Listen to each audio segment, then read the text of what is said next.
السلام علیکم، welcome to our YouTube channel. آج کے ہم اس لیکچر کے اندر دیکھیں گے کہ ایک اسائنمنٹ ہے، اس کے اندر ایک بلینک پیج ہے یعنی خالی پیج ہے، تو ہم اس خالی پیج کو ریموو یا ڈیلیٹ کیسے کریں گے۔ تو آئیے دیکھتے ہیں، ہم اپنے ڈاکومنٹ کو اوپن کرتے ہیں۔ تو یہ آپ کے سامنے ایک اسائنمنٹ میں نے اوپن اور ریڈی کی ہوئی ہے۔ تو یہ اس کے اندر 2 بلینک پیجز آ گئے ہیں، تو اب اس کو ریموو کرنا ہے، تو وہ ہم کیسے ریموو کریں گے۔ پہلے ہم پیج نمبر 1 کو ریموو کرتے ہیں۔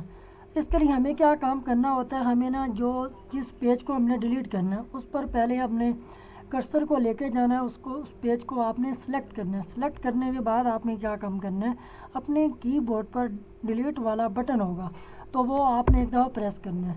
ایک دفعہ پریس کریں گے یہ ڈیلیٹ نہیں ہوگا، جبکہ آپ 2 دفعہ پریس کریں گے تو تب یہ جا کے پیجز ڈیلیٹ ہو جائیں گے۔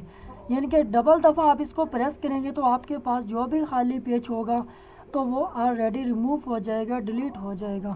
امید ہے آج آپ کو لیکچر پسند آئے گا۔ ملتے ہیں انشاءاللہ نیکسٹ لیکچر۔